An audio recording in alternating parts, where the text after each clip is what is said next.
Bişkek'te saat 7.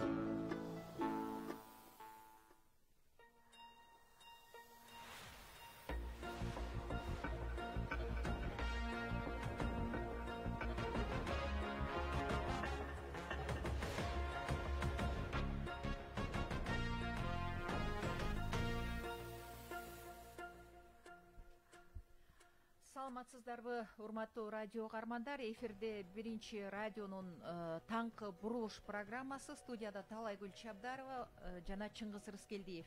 Кутмандуу таңыңыздар менен ардактуу радио кармандар. Бүгүн дагы таң эрте сиздер менен Кыргызстанда жана дүйнө жүзүндө болуп жаткан жаңылыктар менен бөлүшүү алдында турабыз.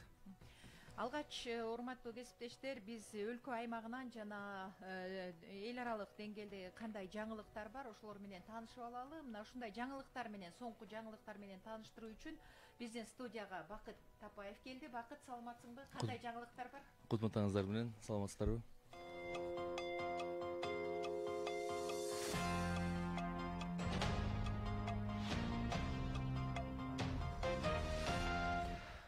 Президент Сооронбай Жээнбековдун Венгрияга расмий визитин алкагында 29 сентябрь күнү Кыргыз Республикасы менен Венгрия ортосундагы стратегиялык өнөктөштүк жөнүндө биргелешкен декларация кол коюшту. Ошондой эле өкмөттөр ортосунда Кыргыз-Венгер өнүктүрүү фондусу жөнүндө меморандум, санариптештирүү тармагында кызматташуу, соода-экономикалык, илимий-техникалык жана социалдык маданий кызматташуу жөнүндө жана башка эки өлкөнүн ортосундагы кызматташтыкты кеңейтүүгө багытталган 12 документке кол коюлду. Эске салсак, президент Сооронбай Жээнбеков 28 сентябрда Венгрияга расмий визит менен барды. Венгриянын премьер-министри Виктор Орбан менен эки тараптуу сүйлөшүүлөрдү жүргүзүп, Кыргыз Республикасы менен Венгриянын ортосундагы стратегиялык өнөктөштүк жөнүндө биргелешкен декларацияга кол коюшту. Көз карандысыз мамлекеттер шериктештигинен келген байкоочулардын миссиясы жогорку кеңешке шайлоонун даярдыгына жана өткөрүлүшүнө мониторинг жүргүзүүдө. Миссия шайлоо өнөктүгүнө байкоо жүргүзүүнү 14 сентябрда баштаган. Анын курамында каттоодон өткөн Армения, Азербайджан, Белоруссия, Казакстан, Россия, Тажикстан, Өзбекстан, КМШга мүчө мамлекеттердин парламент аралык ассамблеясынын өкүлдөрү кирет. Жалпысынан 144 байкоочу бар. 4 октябрда өтө турган жогорку кеңештин депутаттарын шайлоого 16 саясий партия атсалышууда. Өлкө аймагында күзгү кышкы сезонго даярдык аяктады. Өнөр жай, энергетика жана жер казынасын пайдалануу мамлекеттик комитетинен билдиришкендей, жабдуулар, электр жана жылуулук тармактары толук оңдолду.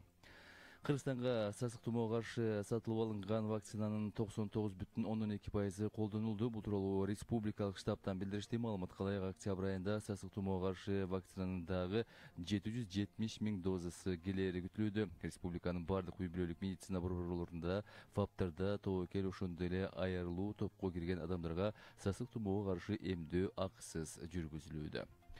Баткен областындагы жугуштуу оорулар ооруканасы пайдаланууга берилет. Республикалык штабтан кабарлашкандай, областтык үй-бүлөлүк дарыгерлер борборунун эски имаратын 90 орунду ооруканага ыңгайлаштыруу максатында жасалган оңдоп түзөө жумуштары учурда толугу менен аяктады. Канализация жана суу түтүктөрү жаңыланып, керектүү медициналык жабдуулар менен камсыз болууда. Эртең 1 октябрда Бишкек шаарынын Ынтымак жана Арча беши конушунда эртең мененки саат 9-дан кечки 6-га чейин таза суу өчүрүлөт. Мэриядан билдиришкендей, бул аралыкта кыш мезгилине даярдыктарды көрүү максатында суу түтүктөрүндө оңдоп түзөө иштери жүргүзүлөт. Эми жаңылыктардын соңунда синоптиктердин бүгүнкү күнгө көргөн маалыматы менен таанышып алыңыздар. Бүгүн Чүй областынын абанын температурасы 13-18, ал эми Таласта 11-16, Ош, Жалал Абад жана Баткен областарынын абанын температурасы 19 градуска чейин жогоруласа, Ысык Көл областында 12-17, Нарын областында 13-18 градус жылуу, бийик тоолор өндөрдө 4-9 градуска барабар. Бүгүн Бишкек шаарында жаан жаашы мүмкүн. Батыштан ылдамдыгы секундасына 4-9 метрден айрым учурларда 14 метрге чейин жеткен шамал болуп турат. Абанын температурасы 16-18 градус жылуу болот. Соңку жаңылыктар менен тааныштырган кесиптешибиз Бакыт Тапаевга рахмат айталы. 7 саат 4 мүнөт. Ал эми биз болсо программабызды баштайлы. Ардактуу радио кармандар, дагы бир жолу жалпыңыздарга кутман күн каалайбыз. Чыңгыз, мына бул жума биздин кыргызстандыктар үчүн өтө мындай бир окуяларга жыш толгон жума болуп жатат. Өлкө башчысы президент Сооронбай Жээнбеков дагы эки расмий сапар менен эки өлкөгө барды. Мисалы, биринчисинде Россияга иш сапары менен барып, Сочи шаарында Россия президенти Владимир Путин менен жолуккан. Анда дагы бир топ өз ара эки өлкө ортосундагы кызматташтык тууралуу сөз болду. Анын ичинде жанагы биздин Кыргызстан кайсы бир деңгээлде Россияга көз каранды деген да бир түшүнүктөр болуп кетти эле. Бул боюнча дагы Россиянын президенти Владимир Владимирович Путин өзүнүн мындай бир так позициясын билдирди. Эгемен өлкө катары, өз алдынча мамлекет катары биз Кыргызстан менен тең ата кызматташабыз. Андан сырткары экономикалык жактан дагы жана башка гуманитардык, маданий жана башка тармактарда биз бул өлкөнү колдоого ар дайым даярбыз деген пикирин билдирди. Бул дагы бүгүнкү күндө эки өлкө ортосундагы өз ара мамлекеттер аралык кызматташтыктын бир өзгөчө белгиси катары карасак болот. Андан сырткары дагы Россиядан кийин Венгрияга сапар тарттыбы. Ал жакта дагы бир топ баягы документтерге кол коюлду. Эки өлкө арасындагы, эки өлкө ортосундагы бир жакшы кызматташа турган документтерге кол коюлду. Тагыраагы 12 документке кол коюлган экен. Кеспеш Будапешт шаарында Венгриянын премьер-министри Виктор Орбан стратегиялык өнөктөштүк жөнүндө биргелешкен декларацияга биздин президент менен биргеликте кол койгон. Ушул тууралуу кеп жөнүн ары карай уласак жакшы болот. Ооба, абдан бир маанилүү, анан эки өлкө ортосундагы бир топ пайда алып келе турган жаңылыктар болду. Андан сырткары дагы бардыгыбызга белгилүү болгондой эки өлкө ортосунда билим берүү тармагында дагы өз ара кызматташуу мындан ары уланат. Андан сырткары Кыргызстан менен ошол Венгриянын ортосунда аба каттамдарын ачуу, Бишкек Будапешт аба каттамын ачуу тууралуу дагы сөз болду. Айрыкча биз баса белгилеп кетишибиз керек, биздин эки өлкө ортосундагы карым-катыш, байланыш бул тарыхы абдан тереңде. Биз уктуруунун 3-чү бөлүгүндө болуш керек, ушул боюнча кененирээк сөз кылып, анан эки өлкө ортосундагы кызматташтык, андан сырткары ошол биздин терең бир тарыхый байланыштарыбыз жөнүндө дагы атайын эксперттердин пикирин укканга аракет кылалы. Бизде дагы бир жакшы бир маанилүү жаңылыктардын бири жагымдуу жаңылыктар жөнүндө сөз кылбайлыбы, Чыңгыз? Ошол жагымдуу жаңылыктардын бири эртең 1 октябрдан баштап өлкө аймагында Кыргызстанда адаттагыдай эле пенсиянын өлчөмү көбөйөт. Ооба, пенсиянын өлчөмү көбөйө тургандыгы айтылды. Ооба, пенсиянын базалык бөлүгүн индексациялоо жөнүндө токтом менен пенсиянын базалык бөлүгүн кайсы бир өсүшкө индексациялоо каралууда. Бул эми биз жакшылап элге түшүндүрүп да бере албайт болушубуз керек. Кантип көбөйөт, кандай көбөйөт, Чыңгыз? Аракет кылып көрөлү. Адиске кайрылалыбы? Ооба. Жакшы болмок, адиске кайрыла турган болсок. Мына азыр биздин Кыргыз Республикасынын социалдык фондунун атайын адисин биз ушул маселени тагыраак кыска мөөнөттө жакшылап түшүндүрүп бериңиз деп чакырып алдык. Биздин студияга Кыргыз Республикасынын социалдык фондунун коомчулук менен иш алып баруу башкармалыгынын жетекчиси Жеңиш Мукамбетов келди. Жеңиш Уркалиевич, саламатсызбы? Саламатсыздарбы? Кутман таңыңыз менен. Сиз мына эртең 1 октябрь таң эрте ошол теле радиолорду кыдырып, ошо ата апаларыбыздын пенсиясы кандай көбөйөт, ошол жөнүндө маалымат берүү үчүн таң эрте аракетиңизди, ишиңизди баштаган экенсиз. Жеңиш мырза, биздин студияга куш келипсиз. Эртеңден баштап пенсия кантип, кайсыл өлчөмдө көбөйөт, ушул түшүндүрсөңүз да. Рахмат, саламатсыздарбы? Биринчиден ушул учурдан пайдаланып эртеңки 1 октябрь эл аралык карылар күнү менен бардык урматтуу биздин пенсионерлерди куттуктап кетүүгө уруксат этиңиздер. Ден соолукта болуңуздар, аман болуңуздар, элдеттен сырткары болуп, дайыма пенсияңыздарды көп жыл алганга Кудайым ден соолук берсин. Бакубат карылык каалайм сиздерге. Биз болсо өзүбүздүн колдон келген нерсени жыл сайын айтып кеттиңиздер, көбөйтүүгө аракетибизди кылып атабыз. Быйылкы жылдагы ушундай эле маселе көтөрүлдү. Бул боюнча жакынкы арада Кыргыз Республикасынын премьер-министри кол коюлган токтомдор чыгарылды. Ошол токтомдорго ылайык 1 октябрдан баштап Кыргыз Республикасынын мамлекеттик пенсиялык социалдык камсыздандыруу жөнүндө мыйзамына ылайык эсептелген пенсиялардын бардык өлчөмдөрү буюрса 1 октябрдан баштап көбөйтүлө турулган болуп атат. Бул мыйзамдын 7 беренесин ишке ашыруу максатында жасалып атат. Ошол эле учурда пенсионерлердин жашоо деңгээлин жогорулатуу максатында болуп атат. Мыйзамга ылайык пенсиянын базалык бөлүгү жана камсыздандыруу бөлүктөрү жыл сайын индексацияланып туруш керек деп белгиленген. Ошого ылайык 1 октябрдан баштап пенсиянын базалык бөлүгүн индексациялоо 105%, же болбосо 100 сомго индексацияланып атат. Ал эми пенсиянын камсыздандыруу бөлүктөрү өлчөмдөрүн 7%га индексациялоо жүргүзүлүп атат. Ошол эле учурда айта кетиш керек, бул жерде бир 2 шарт бар. Биринчиден, жашоо минимумунан, пенсионердин жашоо минимумунан төмөнүрөөк алган пенсионерлердин пенсиясынын базалык бөлүгү 100 сомго жогорулап атат. 100 сом деген бул кайсы эсептен чыгарылды? 4287 бул азыркы күндөгү мамлекеттик статистикалык комитеттин баягы маалыматы боюнча ушундай белгиленген экен. Ошого ылайык ошондон төмөн алган пенсионерлердин пенсиясынын базалык бөлүгү 5%, же болбосо 100 сомдон кем эмес көбөйүп атат. 100 сомдон кем эмес дегенибиз базалык бөлүктү көбөйтө келсек, бул жерде бир аз азыраак болуп калышы мүмкүн. Ошондуктан 100 сомдон кем эмес көбөйтүлүп атат. Ал эми камсыздандыруу бөлүгү ушул эле категориядагылар, жана 4287 сомдон төмөн алгандардыкы 7%га камсыздандыруу бөлүгү көбөйтүлүп атат. Дагы бир шарты, ал жерде 200 сомдон кем эмес деген шарты бар да, төмөнкү чеги белгиленген. Анткени 4287 сом алгандардыкын базалык бөлүгүн алып койсок, компенсациялык электр энергиясына белгиленген төлөмдөрдү алып салсак, камсыздандыруу бөлүктөрү өтө аз өлчөмдө болуп калат. Дагы 7%га көбөйткөн учурда дагы болгону бир 50 сомдон 180 сомго чейинки эле өлчөмдө кошулуп калат экен. Ошондуктан баягы кепилденген 200 сомдон кем эмес өлчөм кошулуп атат.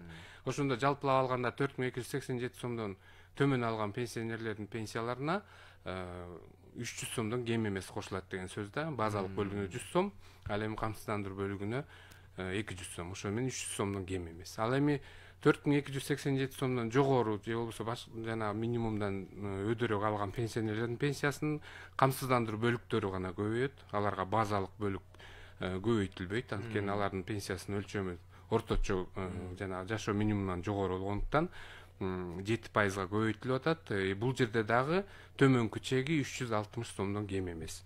Башкача айтканда 7%га көбөйткөндө 360-тан азыраак болуп калышы мүмкүн. Анткени 4288 сомдукун эсептесек 360 сомго жетпей калат. Ошондуктан ал дагы кепилденген төмөнкү чегинен төмөн болбойт. Ошондуктан 360 сомдон жогору карай 2000ге чейин көбөйүшү күтүлүп атат. Биздин баягы божомол эсептер менен. Эми азыр кайра эсептөө иштери бүгүнкү күнгө мына бүтүп калды. Буюрса бардык почтадагы жанагы немелерге, документтерге жаңы өлчөмдөр коюлуп атат азыр. Ал эми банктарга болсо тийиштүү жаңы өлчөмдөр боюнча маалыматтар жиберилип атат. Биз билесиздер, эми бизде ай сайын пенсиялар 10-числодон баштап төлөнүп баштайт. 10-числодон баштап ошол жаңы өлчөмдө октябрь айынын пенсияларын ала башташат. Көбөйтүлгөн өлчөмдө ала башташат. 10 октябрдан баштап алышабы? Анан айта кетишибиз керек, буюрса жалпысынан алганда ошо индексациялоонун жыйынтыгы менен пенсиялардын өлчөмдөрү орточо эсеп менен 107%га көтөрүлөт деп атабыз. Бул иш-чаралар боюнча эң аз болгон, камсыз болгондордукун дагы ошол эле учурда пенсияларга жогорку чегерүүлөрдү жасагандардын пенсияларын дагы калтырып койбостон алардын дагы кызыкчылыгын караганга аракет кылдык. Анткени канчалык пенсиясынын төгүмдөрү көп болсо, пенсиясы ошончолук жогору. Алардыкы 7%га көбөйткөндө 1000 сом азыр айтып кеткенде 2000ге чейин кошулушу мүмкүн. Анан иш-чаралар боюнча Жеңиш мырза, ушу көбөйтүү жөнүндө да бир маселени тактап койсок, дайыма эле биздин пенсионерлердин арасында жанагы канчалык аз алгандарга аз кошулуп, көп алгандарга көп кошулуп деген маселе дайыма козголот да. Анан жаңыдан пенсия чектелип, ушул маселеге жаңыдан кызыга баштагандар дагы бар. Түшүндүрүп койсоңуз, бул эмне? Тескеринен болсо эмне болмок эле деген да суроолор бар эл арасында. Тилекке каршы биз андай кыла албайбыз. Анткени биз 96-жылдан баштап камсыздандыруу принциптерин күчөтөбүз деген максатты коюп келебиз. Анткени ар бир адам келечектеги пенсиясы үчүн өзү камсыздандыруу деген сөз бул өзү эле келечекке өзүнө камсыз болуш керек, жоопкерчилиги жогорураак болуш керек деген сөз да.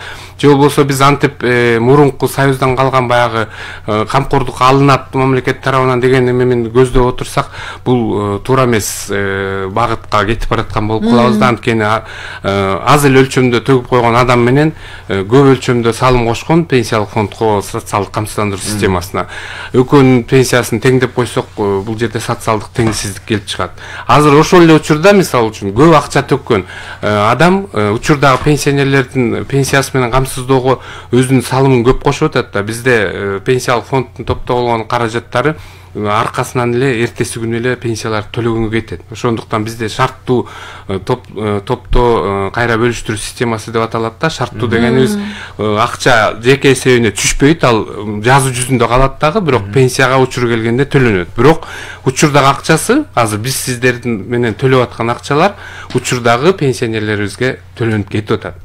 Биздики боюнча маалыматыбыз калат. Биз мынча баланча мынча сом төккөн деген. Биздин учурубуз келгенде биздин аркабыздагы муундун эсебинен биз пенсия каржыланат деген сөз да. Ошондуктан бул жерде дагы карашыбыз керек. Анан жана көп төккөн адамдар дагы айтат да, мисалы үчүн бирөөсү 100 же 1000 сом төлөп койсо, тиги болсо 50 000 сом төлөсө, экөөнүн пенсиясын бирдей кылып койсок туура эмес болуп калат да. Анткени кошкон салымы тиги кишиники аз. Түшүнүп атам, көп иштеген күндө дагы салымы аз болуп атат. Ал эми берки адам болсо, мисалы үчүн 50 000 сом төгүп койсо, 5 000ден эсептегенде эле 10 кишини пенсия менен камсыз кылып коюп атат да. А берки адамдыкы бир адамды камсыздаганга да жетпей калып атат да. Ошондуктан бул жерден социалдык теңсиздик чыгып келет да. Ошондуктан биздин келечектеги максатыбыз да ушул, камсыздандыруу эмнелерин күчөтүп, ар бир адам өзүнүн келечегин, азыркы эмне үчүн биз жанагы жогорку окуу жайларында бүтүрүүчү класстарга барып түшүндүрүү иштерин жүргүзүп атабыз. Анткени алар кийин эмгектенип баштаганда өзүн кийин камсыз кылыш үчүн пенсия маселеси боюнча кеңирээк маалымат болуш керек да. Көп жаштарыбыз билбейт да, мисалы үчүн иштеп атат, анан иш берүүчүнүн күнүмдүк берген акчасы менен ыраазы болуп кетип калышы мүмкүн. А келечегинде ал стажы болобу, пенсияга кийин укугу келеби, бирок каарылыкты билинбей эле келип калат экен. Ошондуктан баарыбыз ойлоно жүрүшүбүз керек экен сөз. Демек азыр мисалы Чыңгыз көбүрөөк акча төгүп, анда көбүрөөк пенсияга өлчөмү, пенсия өлчөмү көбүрөөк болот. Мен азыраак болсо, меники азыраак болот. Анан менин Чыңгыздын эсебинен мага кошпош керек деген керек. Ооба, ошону айтып атам да. Анан көп төгүү, аз төгүү деген айырмачылык эмнеден улам келип чыгат? Бул жерде айлык акыга байланыштуу да. Айлык акы төмөнүрөөк болсо, эмне үчүн биздин жанагы биздин урматтуу мугалимдер, врачтар көп жылдар бою булардын айлыктары төмөн болуп келген да. Төгүмдөрү да азыраак. Мындай карасак 35-40 жыл иштедик деп атат, бирок жеке эсебин карап келсек суммалары азыраак болуп калат. Ошондуктан пенсиясын азыр эми мына акыркы кездер баягы мугалимдердин, врачтардын айлыктарын жогорулаткандан кийин төгүмдөрү көбөйүп, өзүнүн жеке эсебине түшкөн салымы көбүрөөк болуп атат да. Анан азыркы күндө пенсиялар да ошого жараша көбөйүп келатат. Бирок ошол эле учурда эле айта кетишибиз керек, төмөнкү пенсияларды такыр калтырып койгон жокпуз да. Биз мына айтып атабыз, 200 сомдон кем эмес. Анткени эгер өзүнүн чыныгы камсыздандыруу бөлүгүн 4287ден 1780 сом базалык бөлүктү алып салсак, компенсациялык 312 сом, 200 сом компенсациялык төлөмдөрдү алып салсак, калганын 5%га, 7%га көбөйткөн күндө дагы ал жерде 100 сомдун тегерегинде гана повышение болуп калат да, жогорулатуу. А биз кепилденген 200 сомдон кем болбосун деп төмөнкү чегин коюп коюп атабыз. Ошондуктан бул жерде дагы алардын дагы пенсиясын өйдө тартып аткан болуп атабыз. Бул мындай караганда баягы камсыздандыруу принциптерин бир аз бузгандык болуп калат. Мен жана сиз айтып кеткендей, аз төлөгөн кишиге эмне үчүн башка бирөөнүн эсебинен. Бирок азыр эми системабыз ушундай, аларды калтырып койсок, орточо пенсиянын өсүшү, алардын да жашоо минимумуна жетпей калышы бул туура эмес көрсөткүч болуп калат жалпысынан. Ошон үчүн урматтуу биздин пенсионерлер туура түшүнүңүздөр. Анан көпчүлүгү түшүнүп алат экен, пенсиянын жана жашоо минимуму деген сөзгө эмне ошону айтып атасыңар, эмне үчүн биздики андан аз деп. Анан тилекке каршы бул жерде айтышыбыз керек, керек, камсыздандыруу стажы аз адамдыкы пенсиясы жана талап кылынган стаждан аз болсо аз өлчөмдө чектелип калат да эмеси базалык бөлүгү. Анткени 20 жыл талап кылынса, ал адамдын болгону 10 жыл болсо, базалык бөлүк 1780 сом болсо ошонун жарымы эле берилет. 1890 сом эле берилип калат да, ошондуктан автоматтык түрдө бул кишинин пенсиясы 1000 сом тегерегинде болуп калат. Ал эми толук стажы бардыкы 1780 сом, анан калганы өзүнүн жана биринчи камсыздандыруу бөлүгү 96 жылга чейинки, андан кийинкиси болуп эсептелип кетет. Анан жалпысынан баягы суммасы дагы калкыбызды кызыктырса керек, канча сум сарпталат, эмнеге ушунча аз кошуп атасыңар деген сөз дайыма болот да. Чындыгында биз өзүбүздүн бюджетте каралган мүмкүнчүлүккө жараша көтөрүп атабыз. Ошол эле учурда жана индексациялоонун шарты бул орточо айлыктын өсүшү жана инфляциянын өсүшүнө байланыштуу да. Ошол көрсөткүчтөрдүн божомолдуу пайызына көтөрүп атабыз. Андан кем эмес. Анткени жабыш керек да ошол эми көрсөткүчтөрдүн эмесин өсүшүнө. Анан жалпысынан азыркы күндө 689 000 пенсионерибиз бар.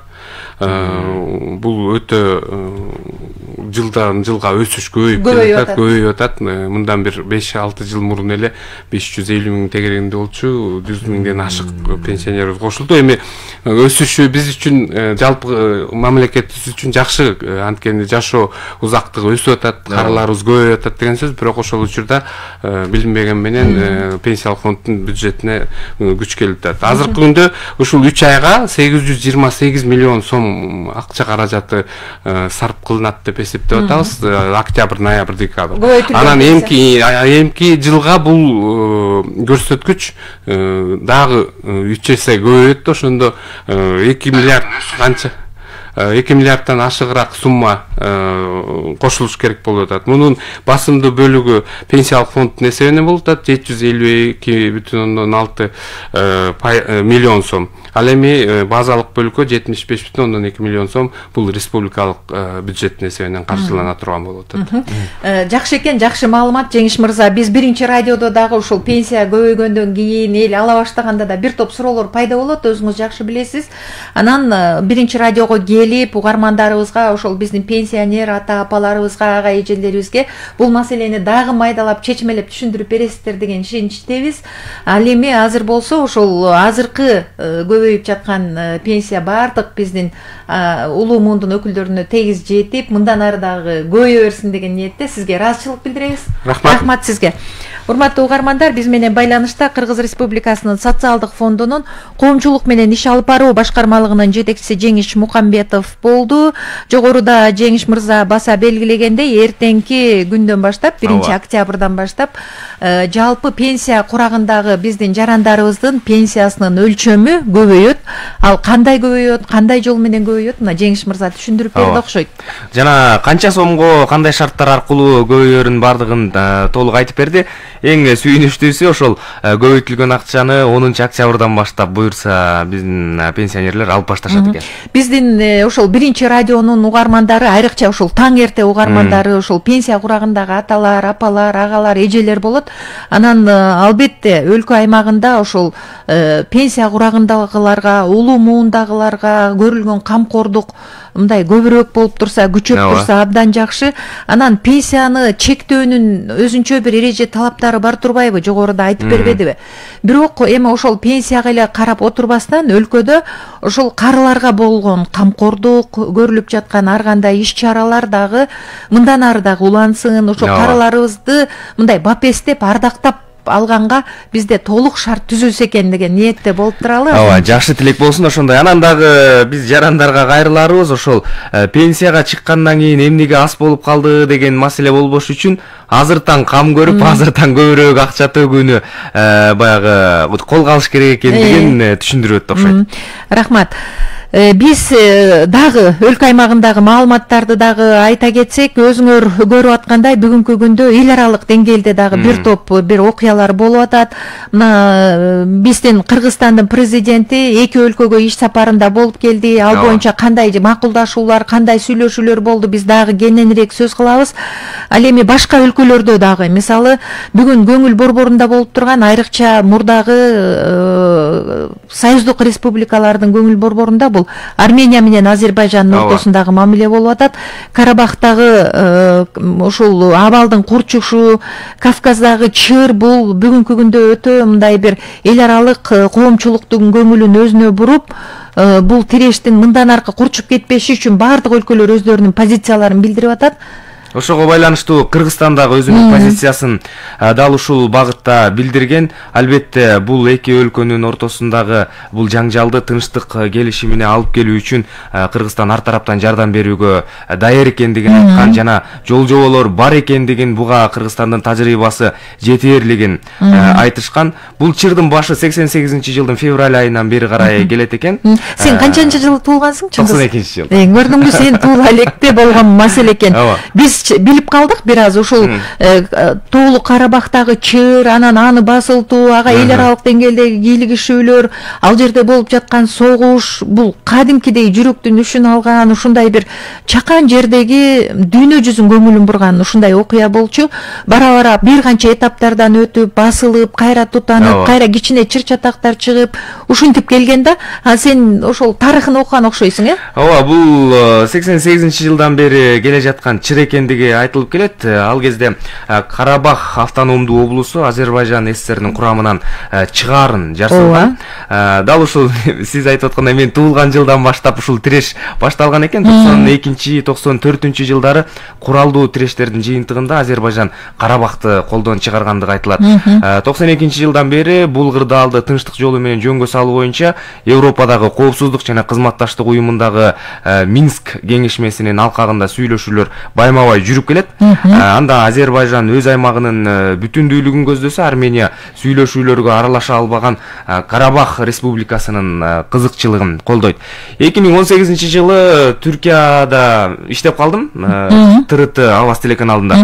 Ошол кезде Карабах согуш боюнча ошондо маалымат алгам. Ошондо дагы бир чыр-чатак катуу чыгып, өтө чоң бир жаңжал болуп, эки өлкөнүн ортосундагы чек арада атышуулар болгон, кадимкидей согуш талаасындагыдай бир жагдай 3 күнгө созулуп кеткен. Ошол учурда бир 20-30 тегеретесиндеги солдаттар бул дүйнө менен кош айтышкан эле. Ошондо дагы бир топ мамлекеттер бул эки мамлекетти ынтымакка чакырып, алардын бир бүтүнгө келишин суранышкан болчу. Бүгүнкү күндө дагы мына ушундай позиция билдирген биздин коңшу мамлекет Өзбекстан, Казакстан, Тажикстан, анын катарында Кыргызстандагы бүгүнкү күндө өздөрүнүн позициясын билдирип, эки өлкөнү сабырдуулукка чакырып атат. Деги эле ушул Азербайжан, Армения ортосунда эле эмес, ар бир өлкөдө, ошо коңшу жашаган мамлекеттерде, дүйнө жүзүндө бүгүнкү күндө ушундай бир мамиле болуп атпайбы? Ансыз дагы кансыз согуш дегендей, же болбосо ансыз дагы бир башка табигаттын бир ар кандай дегендей, ансыз деле ошол адам өмүрүнө зыян келтирген, же болбосо элдердин ортосуна чагымчылык кылган, терроризм, экстремизм жана башка ушундай бир калк ичине, бейпил турмушуна жаңжал салган фактылар жок эмес. Андыктан баягы аң сезимдүү адамдар бири-бири менен мамиле кылууда ушул ар кандай курч окуялардын болуп кетпеши үчүн, бейкуттукка бир жик салынбашы үчүн, элдер ортосунда карама-каршылыктар күчөбөшү үчүн ар бир адам аң сезимдүү мамиле кыла билсе, мындай окуялар азыраак болот эле да. Ушул эле Азербайжан Армения маселесине байланыштуу эң соңку маалымат, Армения президенти Пашинян менен Азербайжандын президенти Ильхам Алиев өздөрү билдирүү жасап чыгышты. Албетте бул билдирүү бири-бирин мындай бир ушул окуяга себепкер катары көрүп жатканы менен эки тарап тең өз мамлекетиндеги тынчтыкты, анан бүтүндүктү эңсеп жаткандыгы көрүнүп турат. Бирок кандайдыр бир жол менен сүйлөшүүлөр, макулдашуулар жолу менен бул маселе чечилиши керек. Ооба. Буюрса чечилет деп үмүт кылалы. Мына ушунча мамлекет дагы өздөрүнүн бир ой пикирин айтып, аларды ынтымакка чакырып аткан соң, мунун жыйынтыгы бир жакшы жагында болот деген ойдобуз. Анан Белоруссияда дагы абал тынч эмес, бардыгыбыз билебиз. Мына ушул 9 августтагы президенттик шайлоодон кийин Белоруссияны саясий кризис каптап, ал кризис тереңдеп баратат деген баягы жоромолдор, айтуулар бар эмеспи? Бүгүнкү күндө Белоруссияда көз карандысыз Тут Чекит Бай жаңылык сайты дагы бийлик тарабынан 3 айга тыюу салынгандыгын айтып чыгышкан, бирок алар өздөрүнүн баягы көз карандысыз сайт катары эмес, мындан ары Белоруссиянын баягы жөн эле интернет ресурсу катары өздөрүнүн ишмердүүлүгүн улантаарын айтышкан. Ошентсе дагы сайттын кабарчылары жана сүрөтчүлөрүнө ар кандай чектөөлөр коюлуп, мамлекеттик кандайдыр бир иш-чараларга барып, ал жерден кабар алып, жаңылык жазуу, сүрөткө тартып аны интернетке жайгаштыруу сыяктуу бир катар иштерге тыюу салынгандыгы айтылып келет.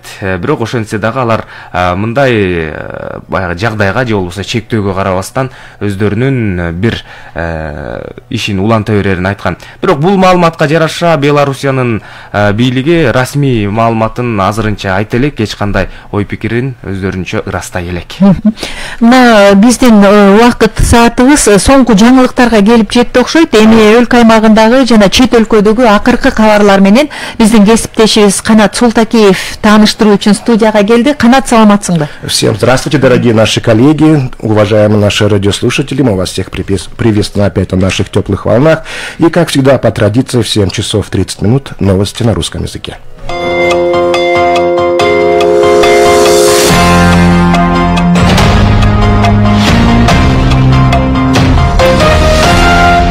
Министерство иностранных дел Кыргызстана выражает обеспокоенность напряженностью, сложившейся между Азербайджаном и Арменией, сообщается на сайте ведомства.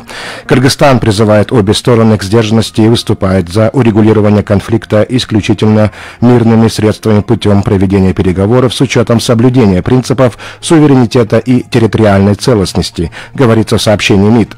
Отмечается, что Кыргызстан выступает за выработку конструктивных предложений для поиска путей разрешения споров, а также готов оказать содействие азербайджанской и армянской сторонам в разрешении данного конфликта, основываясь на историческом опыте подписания Бишкекского протокола от 1994 года. Напомним, Бишкекский протокол, призыв, остановивший активную фазу боевых столкновений между Азербайджаном и Арменией в 1994 году. Встреча тогда прошла в Бишкеке и была проведена по инициативе Межпарламентской ассамблеи СНГ, парламента Кыргызстана, Федерация собрания и МИД России. В переговорах участвовали делегации Азербайджана, Армении, непризнанной Нагорно-Карабахской республики, Совета Межпарламентской ассамблеи СНГ и посреднической миссии. Подписание документа состоялось 5 мая 1994 года в Бишкеке. Правительство усиливает санитарные меры безопасности в общественных местах. Как сообщает аппарат правительства, речь идет о транспорте, точке питания и торговых площадках.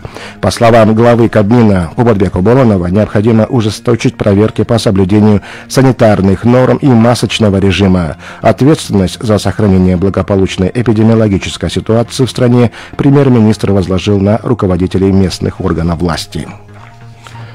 Визит президента Кыргызстана Сооронбая Жээнбекова является особенным. Уверен, что он наполнит двустороннее сотрудничество новым содержанием, отметил премьер-министр Венгрии Виктор Орбан, резюмируя встречу с президентом Кыргызстана.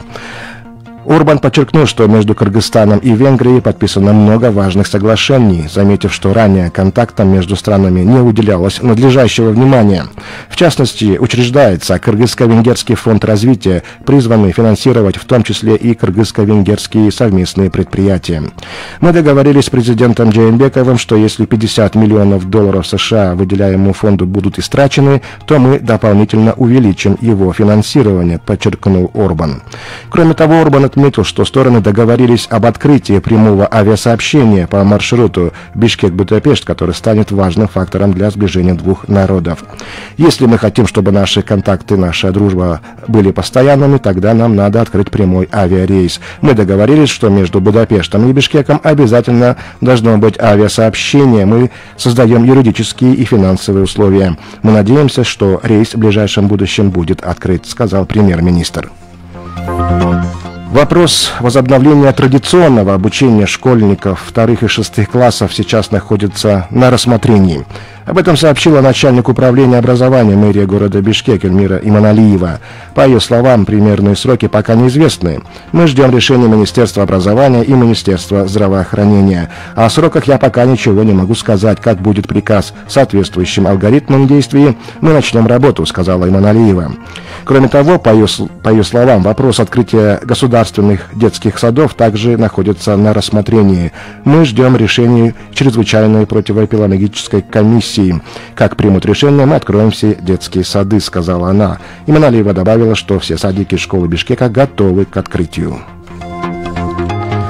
Кинофильм режиссера Тынчтыка Абулкасымова «На границе» удостоился награды на 12-м Всероссийском кинофестивале авторского короткометражного кино. Об этом сообщает киностудия «Кыргызфильм». По ее данным, картина стала победителем в номинации «Лучший игровой фильм до 20 минут». Миссией фестиваля является возрождение авторского кино. Награду за режиссера получил автор сценария Искандар Усманов. Фильм повествует о жизни пожилого человека, который невольно стал пленником пограничников двух соседних стран. Это все новости на этот час. Далее о погоде.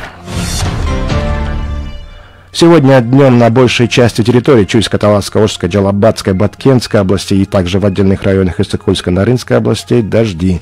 Температура воздуха в Чуйской долине плюс 13-18, в Сусамыре плюс 9-14, в Таласе плюс 11-16, в Баткене, Ваше, в Джалабаде плюс 15-20, в Иссык-Кульской области плюс 12-17, в Нарыне плюс 13-18. Сегодня в Бишкеке днем возможен дождь, ветер западный 4,9 метров в секунду, максимальная температура воздуха днем плюс 16-18. Это что касается погоды, и желаем всем нашим радиослушателям не переключаться, потому что далее будет еще более интереснее. А вам, коллеги, вам желаю хорошего эфира и продуктивного хорошего дня. До свидания, до встречи. Чоң рахмат. Канат. 7 саат 36 мүнөт. Ал эми биз болсо программабызды алдыга карай улантабыз. Чыңгыз, бизде угарман байланышта экен. Кабыл алып койгойлу. Саламатсызбы? Биздин байланыш телефондорубуз 39 21 90 502 39 21 90. Анда угарман кайрадан байланышка чыкканга аракет кылсын, биз жаңылыктарды уланта берели. Мына негизи эле бүгүнкү күндө күн кичине сууктап калды. Баягы эле коронавирус илдети, анын таасирлери, кесепеттери деген маселе болуп атпайбы? Бул боюнча да бир аз сөз кылаардан мурун да угарман кайрадан байланышка чыкты окшойт, кабыл алалы. Саламатсызбы? Алло, саламатсыздарбы? Угуп жатабыз, өзүңүз тааныштырып койсоңуз. Фатима, Бишкек шаарынан. Угуп жатабыз сизди. Алайкы рахмат, ушу силерге ыраазычылык билдирейин деп эле звонок этип атам. Жаңы ачылыштарды, изденүүлөрдү жазып атасыңар, эң сонун деп мен ар дайым силердин постоянный угуучумун. Анан эң эле таң атпай жакшы кабарларды айтып атасыңар, ушу улуу муундардын пенсиясы көбөйдү, жакшынакай болуп мындай 1-10 октябрда баштап пенсияны ала башташат деп. Бул эң сонун кабар да биринчиден. Анан эң биринчиден ушу улуумду куттуктап кетким келет эртеңки майрам менен. Вообще эле Кыргыз элине тынчтык каалайм. Мына алдыда шайлоо келатат. Ушу Кыргыз элибиз тынч болуп, бейкуттук болуп, өнүгүп өсүп, ажобузда тиякта биякта жүрөт, достук катнашта ушундай жакшынакай болуп, ушуну кут кылып эле Аллахым жана Азербайжан менен Армянда болбой тынчтылык болсун. Элибизде тынчтылык, бейкуттук болуп, токчулук болсун. Анан силердин коллективиңерге жана жамаатыңарга ден соолук өмүр каалайм. Жакшы изденүүлөрдү жаза бергиле, жакшы мындай жакшы кабарлардан айтып тургулачы, макул. Аты тигинде эметип кетти, анан каза болуп калды деген доо атып, элдин баары чындыгында аябай жаман абалда калып атабыз. Ишиңерге ийгиликтиңерди каалайм, ачык асман болсун, бейкуттук болсун, өмүрлүү болгула. эмнени ойлосоңор ошонордун баары орундалсын. Аллахым силерге ыраазы болсун. Рахмат, Фатима эже, үнүңүздөн тааныдык биздин туруктуу угарман чын эле Фатима эже. Анан Чыңгыз ушул жерден азыр көп мындай карама каршы пикирлер, ар кандай ойлор, ар кандай талкуулар болуп атпайбы? Мисалы айтылган сөздү деле, албетте сөз дегенди абайлап сүйлөш керек, айтылган сөз, атылган ок. Ошентсе дагы кээ бир сөздөрдү бурмалап, ар кандай талкуулап, эл ичинде мамлекеттин бүтүндүгүнө же эл ичиндеги ынтымакка доо кетирген ар кандай талкуулар болуп калат. Ошондой учурда эненин жүрөгү, аялдын жүрөгү, эненин тилеги башкача болоорун байкап жатасыңбы? Албетте, эненин тилегинде тилек, эненин жүрөгүндө жүрөк жок деп коет. Акылмандардын айтуусу боюнча. Энелерибиздин ошол баягы бир жүрөгү чыдабай ошентип байланышка чыгып айтып ийгендери. Фатима эжеге биз 1000 мертебе ыраазычылык билдирели. Ушундай ынтымакка чакырып, тынчтыкка, бейпилдикке чакырып жаткандыгы үчүн аман болуңуз Фатима эже, сиз дагы өмүрүңүз узун болсун, дайыма акыл кеңешиңизди айтып, калк ичинде ушул туруктуулукка, токтоолукка, ынтымакка чакырган кебиңиз менен кылым жашаңыз. Уланта берели. Сөзүбүздү уланталы, мына коронавирус боюнча сөз кылалы деп турганбыз. Экинчи толкун болот деп божомолдонуп жаткандагы учур Кудай сактасын болбой эле койсо экен деген ар бир кыргыздын тилеги бар. Бирок ошентсе дагы баягы сактыкта кордук жок деп алдын ала биздин медициналык жабдууларыбыз дагы мына ушул келе турган толкунга дагы даярданып турушу керек, болуп калса эгерде. Бул багытта сөз боло турган болсо, милдеттүү медициналык камсыздандыруу фондунан кабар бар экен. Азыркы кезде Кыргызстандын ооруканаларында 180,6 миллион сомдук дары-дармек даярдалган. Муну бардык облустарга, Бишкек шаарына жана биздин 7 облусубузга атайын бөлүп калктын санына жараша таратаар айтылган. Дагы бир жаңылык, ошол мына кечээ мурда күнү премьер-министр Кубатбек Боронов коронавирус абдан күчөп турган учурда коронавирус илдетин жуктуруп алып, 6 айдан бери оор абалда жаткан дарыгер Мукарам Урайымовага тезирээк жардам берүү тапшырмасын бербедиби? Белгилей кетсек, Мукарам Урайымова Ноокат районундагы барын медициналык борборунун башкы дарыгеринин орун басары болуп иштеп жүргөн. Мына ошол жерде күн түндөбөй иштеп жатып, ушул ооруну жуктуруп алган экен да.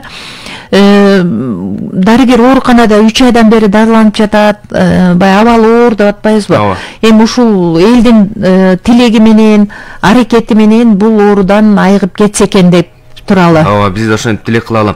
Эң өкүнүчтүүсү өпкөсүнүн 80% дал ушул илдеттен жабыркагандыгы айтылып атат. Эми буюрса өкмөт башчынын тапшырмасы менен дагы бир дарылоонун шыпа болуп айыгып кетсин. Ошондой тилек кылалы. Чын эле сактансаң сактайм дегендей, бардыгыбыз ушул оорудан алыс болуш үчүн сак бололу.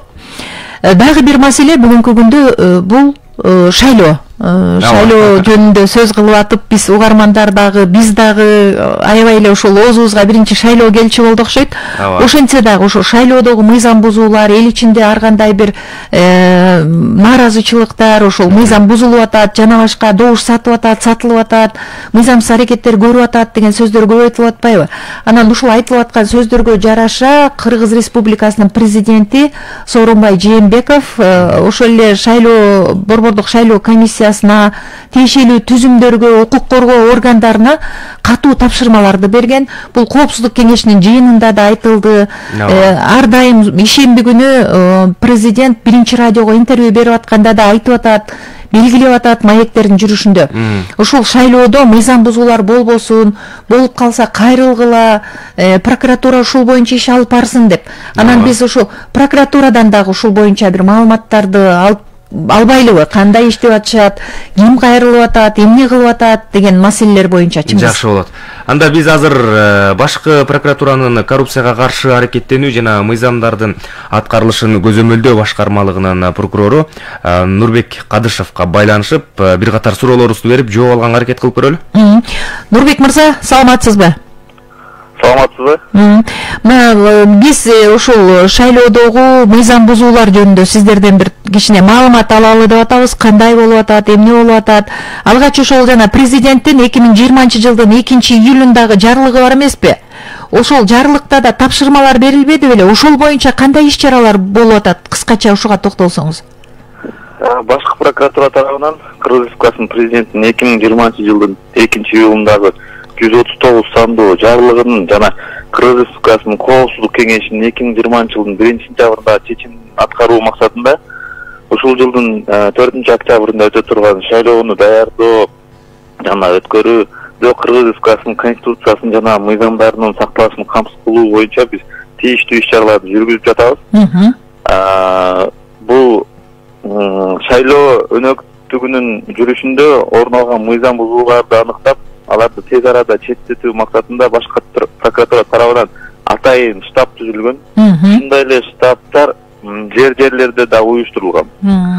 Область райондордо, область райондордо дагы ушундай эле штабтар түзүлүп, алар боюнча дагы тийиштүү иш-чаралар жүргүзүлүп жатат. Штабтын жетекчилиги тарабынан 2020 жылдын 2-сентябрында прокуратура органдарынын иш мерчеми бекитилип, анда Кыргыз Республикасынын Коопсуздук кеңешинин чечиминдеги көрсөтүлгөн иш-чаралар камтылган. Жакшы. Ооба. Прокуратура органдарына шайлоо процесстерине тийиштүү кандай мүнөздөгү кайрылуулар келип түшүп жатат жана аларды кароо жыйынтыгын айтып берсеңиз. Шайлоого байланыштуу кайрылуулар прокуратура органдары тарабынан кылдаттык менен каралып атат. Каралууда камтылган маселелерге башкы органдардын компетенциясына тийиштүү болгон учурларда аларга жиберилип атат. Ошондой эле борбордук шайлоо комиссиясына же укук коргоо органдарына жиберилип атат. Жалпы белгилеп кетсек, бул Кыргыз Республикасынын президентинин жана Кыргыз Республикасынын жогорку кеңешинин депутаттарын шайлоо жөнүндө конституциялык мыйзамдын 43-беренесинин талаптарына ылайык келип түшкөн арыз даттануулар кыска мөөнөттө 2 күндүк мөөнөттө каралып атат. Анын каралышын камсыздап атабыз. Ал эми добуш берүү күнү ошол эле күнү токтосуз каралууга тийиш. Бизге прокуратура органдарына жалпы 32 бүгүнкү күндө 32 кайрылуу келип түшкөн. Бул кайрылуулар көбүнчөсү жанакы добуштарды сатып алуу, шайлоо документтерин бурмалоо, административдик ресурстарды колдонуу жана башка жагдайлар боюнча жазылган да. Кийинки күндөрү ошол коомчулукта, эл арасында Нурбек мырза, жанагы форма 2 боюнча көп талкуулар жүрүп атпайбы? Мисалы, интернет булактарында, социалдык тармактарда ушул шайлоочулар шайлоо даректерин кайра-кайра алмаштырып атат, анан жана башка деген көп бир дооматтар айтылып атат да. Анан прокуратура тарабынан ушул шайлоочулардын мыйзамсыз каттоо фактылары барбы? Деги эле катталдыбы ушул боюнча? Ооба, чындыгында эле акыркы маалда социалдык түйүндөрдө, интернет тармактарда ушул форма 2 арыздардын негизинде массалык түрдө шайлоо даректерин алмаштыруу жөнүндө маалыматтар жарыяланууда бүгүн. Бул процедураны ишке ашырууда мыйзам бузуулар орун алган учурлар аныкталган. Атап айтканда, бүгүнкү күндө укук коргоо органдары тарабынан КЖБРге, бизде кылмыш жана жогорку бирдиктүү реестрине шайлоо даректерин алмаштыруу тартибин бузуу жөнүндө 25 материал катталып, сотко чейинки өндүрүш иштери алкагында күнөөлүү адамдар аныкталып, тийиштүү жоопкерчиликке тартылышат. Бүгүнкү күндө 25 материал катталган. Жакшы. Шайлоого байланыштуу маселелер боюнча укук коргоо органдары жана борбордук шайлоо комиссиясы менен биргеликте кандай иш алып барылууда? Укук коргоо жана башка органдар менен шайлоо маалында мыйзамдуулукту камсыз кылуу боюнча тыгыз иш алып барылууда. Бүгүнкү күндө прокуратура органдары тарабынан Ички иштер министрлигине жана улуттук коопсуздук мамлекеттик комитетине тийиштүү көрсөтмөлөр берилген. Ошондой эле борбордук шайлоо комиссиясынын жана укук коргоо органдары менен биргеликте шайлоо мыйзамдарын бузуусуна карата чара көрүү боюнча атайын ыкчам аракеттенүүчү координациялык топтор түзүлгөн да. Мындан сырткары Кыргыз Республикасынын Коопсуздук кеңешинин чечимине ылайык 2020 жылдын 8-сентябрында башкы прокуратурасы, Ички иштер министрлиги жана улуттук коопсуздук комитетинин кызматкерлеринен турган ыкчам штаб түзүлгөн. Коомдук коопсуздукту камсыз кылуу боюнча мониторинг жүргүзүлүп, тийиштүү иш-чаралар алыспат тарабынан жүргүзүлүп жатат. Жакшы. Мыйзамдарда шайлоо процессинде мамлекеттик жана муниципалдык кызматкерлер үчүн кандай чектөөлөр каралган жана бул багытта кандай текшерүүлөр жүргүзүлүүдө? Бүгүнкү күндө Кыргыз Республикасынын мамлекеттик жарандык кызмат жана муниципалдык кызмат жөнүндө мыйзамынын талаптарына ылайык кызматчыга өзүнүн кызматтык иштерине байланыштуу жана кызматтык убагында саясий партияларды, коомдук бирикмелер жана диний уюмдарды түзүүгө, алардын иштерине кандайдыр бир формада катышууга же көмөктөшүүгө тыюу салынат. Жакшы. Ошондой эле кызматкерлер мамлекеттик кызматтын түрүнө карабастан муниципалдык кызматкерлер мамлекеттик муниципалдык ишкананын мекемесинин мамлекеттик катышуунун үлүшү 30%дан ашык болгон ишкананын жана алардын түзүмдөрүнүн жетекчилери эгерде БШК тарабынан катталган гид тизмеси 5 күндүн ичинде өз милдеттерин токтотуу жөнүндө маалымдоого милдеттүү ал кызматкерлер. Башкы прокуратура тарабынан Кыргыз Республикасынын Коомдук кеңешинин чечимин аткаруу максатында мамлекеттик жана муниципалдык кызматтар ээлеген депутаттыкка аттанган талапкерлерди өз убагында мыйзамга ылайык кызматтык милдеттерин токтотуу боюнча талдоо жүргүзүп, мындай талапкердин саны 140 адамды түзгөн. Бүгүнкү күндө талапкер арасында Жогорку кеңештин азыркы чакырылышынын жана жергиликтүү кеңештин 85 депутаттык катталып шайлоого катышып аткандыгы аныкталган. Бүгүнкү күндө ошондой эле административдик ресурстарды пайдалануу фактылары боюнча укук коргоо органдары тарабынан КЖБРге 15 материал катталган. Демек, муну баары ошол катталган, ачылган, баягы кайрылган арыз менен маселелерге чара көрүлөт, сиздер тарабынан. Иликтенип. Рахмат. Урматтуу угармандар, мына шайлоонун алдында мыйзам бузуулар жана башка маселелер боюнча бизге ошол башкы прокуратура кандай иш алып барып жаткандыгы тууралуу маалыматты башкы прокуратуранын коррупцияга каршы аракеттенүү жана мыйзамдардын аткарылышын көзөмөлдөө башкармалыгынын прокурору Нурбек Кадышев берди. Биз Нурбек мырзага маалыматтар үчүн ыраазычылык билдирели. Ишиңиз ийгиликтүү болсун. Анан дагы мына ушул кандай чаралар көрүлөт мыйзам бузууларга ушул тууралуу кененирээк токтолбоду. Анан Аталайжа, бул жерде баягы көз карандысыз фонддор, организациялар дагы өз алдынча бир байкоо жүргүзүп жана алар дагы кандайдыр бир элдин арыз муңун угуу үчүн ушул шайлоодогу мыйзам бузууларга ар кандай реакцияларды берип аткандыгы айтылып атат. Маселен, жалпы иш коомдук фонду дагы ушул багытта иш алып барган экен. Бул тууралуу юрист Тариел Алиев билдирген. Аларга шайлоого карата мыйзам бузуу боюнча аймактык шайлоо комиссияларына 19 арыз жана кайрылуу келишкен экен. Аймактар боюнча. Жакшы маалымат экен. Албетте биз бул боюнча дагы мына шайлоого аз күн калды, аз убакыт калды. Бир топ дагы сөз кылабыз. Бизге Чыңгыз Саматбек Алиев агайыбыз пикирин билдирип атат. Ушул түз эфирди уюштурганыңар абдан жакшы болуптур. Ишиңиздерге ийгилик каалаймын дейт. Биз дагы Саматбек агабызга ыраазычылык билдирели. Биз менен кызматташып, жакшы бир ой тилек максаттарын, жакшы бир элге деген кеп кеңешин айтып турат деген ишеничте бололу. Анан соода сатык сөзсүз болот эмеспи күнүмдүк жашоодо. Валюта курсу кандай экенин дагы эске салып коелу. Бүгүнкү күнгө карата Улуттук банктын бүгүнкү күнгө карата 30 сентябрга карата маалыматы бир АКШ доллары 79 сом 60 тыйын, 1 евро 92 сом 99 тыйын, 100 сомго жакындап калыптыр евро. Бир орус рубль ылдыйлап кеткенде экен 99 тыйын деп атат бүгүнкү күнгө карата. Ал эми казак теңгеси 18 тыйын экен. Мына ушундай жыйынтык бар. Ал эми биз аба ырайына дагы токтолуп коелу. Бүгүн 30 сентябрда кандай аба ырай күтүлөт десеңиздер. Ал турсун 30 сентябрдан 1-2 октябрга чейинки да маалымат чыгыптыр болчу. Эгер мүмкүн болсо аларды дагы айтып, кыскача айтып койсоң, Кыскача айталы. Бүгүн күндүз Чүй, Талас, Ош, Жалал Абад жана Баткен облустарынын көпчүлүк аймактарында, Ысык көл, Нарын облустарынын кээ бир райондорунда жаан жаап, тоолуу аймактарга жаан карга айланышы мүмкүн. Шамалдын багыты, батыштан соккон шамалдын багыты секундасына 4-9 метрден, кээ бир райондордо 15-20 метрге чейин жетет экен. Ал эми абанын температурасы Чүй облусунда 13-18 градус жылуу болсо, Таласта 11-16, Ош, Жалал Абад жана Баткен облустарында 14-20, Ысык көл менен тоолуу Нарын жергесинде 15-17 градус жылуу болсо, тоолуу аймактарда 9 градус жылуу болот экен. Бүгүн Бишкек шаарында күндүз жаан жаашы мүмкүн. Ал эми абанын температурасы 16-18 градус жылуу болот.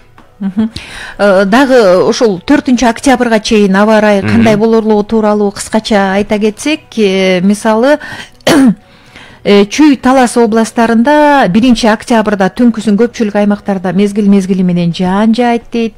Андан сырткары 1 октябрда күндүз Талас областынын айрым райондорунда, Чүй областынын тоо этектеринде жаан, тоолордо кар жаашы күтүлөт. 2 октябрда жаан-чачын күтүлбөйт, бирок күндүз кээ бир райондордо түнкүсүн жаабаганы менен күндүз тоолуу райондордо, айрым райондордо жаан жаашы, карга айланышы күтүлөт дейт. 3 октябрда түнкүсүн тоолуу райондордо кар жаайт, дыйканчылык аймактарда жаан-чачын, кээ бир райондордо жаан, тоолуу райондордо кар жаашы күтүлөт. 4 октябрда Чүй областынын тоолуу райондорунда кар, Чүй областынын дыйканчылык аймактарында жана Талас областында жаан-чачын күтүлбөйт дейт. Бул Чүй Талас областары болду да. Бишкек шаарында дагы ушундай эле абал 2-4 октябрларда жаан-чачын күтүлбөй тургандыгы тууралуу болжолдуу маалымат бар. Эми аба ырайы деген ар кандай болот, эми кандай болуп кетет? Бул Кыргыз гидрометтин маалыматтары да. Болжолду деп билели. 7 саат 54 мүнөт биз программабызды алдыга карай уланталы. Анан дагы бир жаңылык кесиптеш.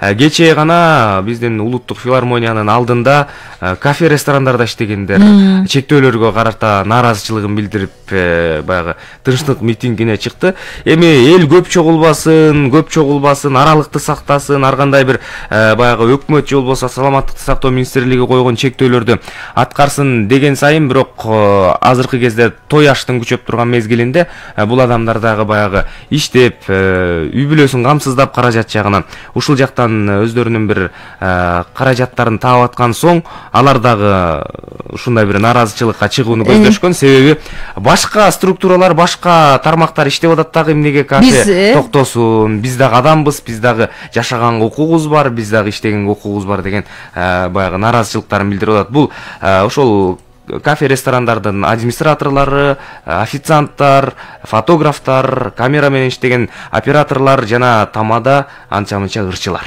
Негизи эле Чыңгыз, өзүң көрүп атпайсыңбы, ошол пандемиянын таасиринен биздин Кыргызстан эле эмес, дүйнө жүзүндө канчалаган жарандар жумушсуз калып, жумуштан кыскарып, иш азайып, аралыктан иштөө, анан акы төлөөнү азайтуу маселелери көп эле болуп атпайбы? Бирок ошол жанагы 300, керек болсо 500 кишини чогуу тозуп, конок тозуп, үйлөнүү үлпөт тойлорун жана башка юбилейди, башка салтанаттарды өткөрүп жаткан ушундай чоң ресторан, кафелерде эгер ишти мурункудай өткөрө бергиле десе, анда жанагы коронавирустун жайылуу коркунучу ого бетер көбөйгөн жатат да. Анан мен ойлойм да, албетте буларга дагы абдан мындай кыйын болуп атат, иш токтоп калды, айлык албай жатышат. Ошол эле официант, фотограф жана башка болуп биздин канчалаган студенттер кечкурун иштеп акча тыйын таап алчу да, жанын багыш үчүн, контрактты төлөш үчүн.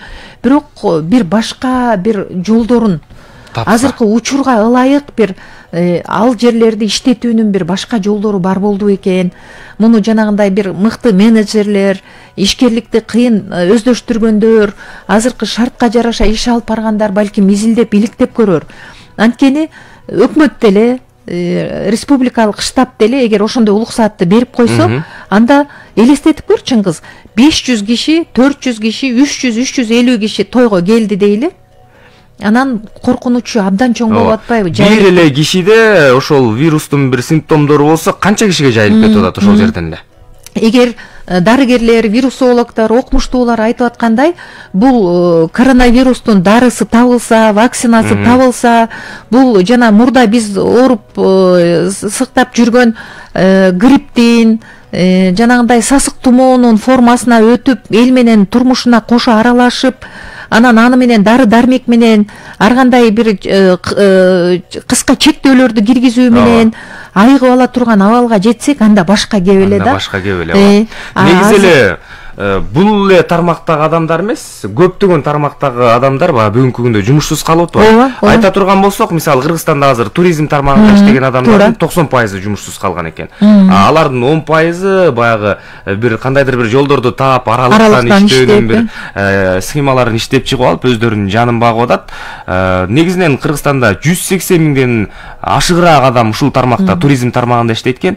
Элестетип көрүңүз, эми ошончо адамдын 90% бүгүнкү күндө жумушсуз отурат. Биз бирок жакшылыктан, жакшы нерседен үмүтүбүздү үзбөшүбүз керек. Жакшы тилек жарымыбыз дейт. Мына вакцина дүйнө жүзүндө биринчи болуп Россиядан чыккан вакцина катталды. Эгер вакцина жакшы иштеп, массалык түрдө таратуу башталса, биринчи кезекте Кыргызстанга берүү жөнүндө дагы сүйлөшүүлөр мына канчадан бери болуп атат. Демек, эгер дары-дармеги табылып, вакцина табылып, биз эреже талаптарды толук сактай билсек, анда бул ооруну дагы жеңип, аны сасык тумоо, грипптей аралашып жашап, анан ишибиз дагы, жашообуз дагы мурдагы толук калыбына түшсө деген ниетте болуп туралы азырынча. Бирок ага чейин эрежелерди сактайлы. Албетте, аталарыбыздын жакшы сөзү бар эмеспи? Оорудан кийин оомат бар деген. Балким ушул 2020-жыл абдан оор болду, ушул пандемия же болбосо коронавирус күчөп турган учур болду. Балким жаңы жылга чукулдап барып, ушул 2020 жыл менен таптакыр ошол вирус калып калар деген бир жакшы тилекти айталы. 21-жылга, жаңы жылга өзгөчө жакшы тилек менен, жакшы ниет менен жана жакшы жаңы жашоо менен ар бирибиз кадам таштайлы деп тилек кылалы. Баарыбыз жакшы ойдо, жакшы тилекте бир позитивдүү маанайда туруп туралычы. Калганын дагы Кудай буйрса, ушул ооруну жеңсек, баары жакшы болот. Ооба. Баягы оюң жакшы болсо, оорунун жарымынан айыкканың дейт. Демек, жакшы ойдо туралы. Жана дагы ушул коронавирустун жайылып кетпеш үчүн ар бирибиз аракет кылалы, ар бирибиз жоопкерчиликти сезели, милдетти мойнубузга алалы. Экинчи толкун башталат деп канчадан бери айтылып келатат. Күн сууктаганда ушул вирустун күчөшү дагы айтылып келатат. Демек, мунун бардыгын тең эске алуу менен ар бирибиз жоопкерчиликтүү болууга милдеттүүбүз. Сааттын жебеси дагы соңку жаңылыктарга келип жетип калды окшойт. Азыр биз акыркы кабарлар менен бир аз убакыттан кийин таанышабыз.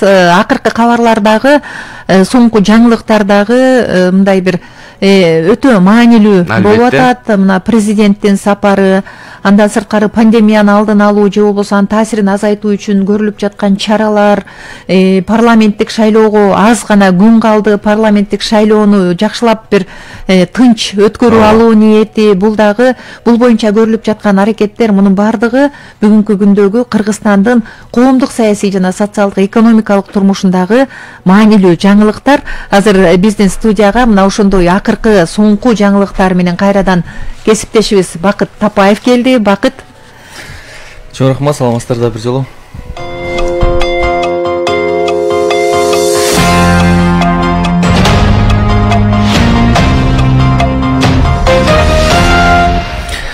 Кыргызстан менен Венгрия Бишкек, Будапешт түз аба каттамдарын ачууну макулдашты. Бул тууралуу Венгриянын премьер-министри Виктор Орбан президент Сооронбай Жээнбеков менен жолугушуусунун жыйынтыктары тууралуу айтып жатып билдирди. Бул тууралуу президенттик аппараттын маалыматтык саясат бөлүмүнөн билдиришти. Мындан тышкары кыргызстандык студенттердин квотасын 75 орундан 150 орунга чейин көбөйтүү тууралуу келишим түзүлдү. Эске салсак, президент Сооронбай Жээнбеков 28-сентябрда Венгрияга расмий визит менен барды. Венгриянын премьер-министри Виктор Орбан менен эки тараптуу сүйлөшүүлөрдү жүргүзүп, Кыргыз Республикасы менен Венгриянын ортосундагы стратегиялык өнөктөштүк жөнүндө биргелешкен декларацияга кол коюшту.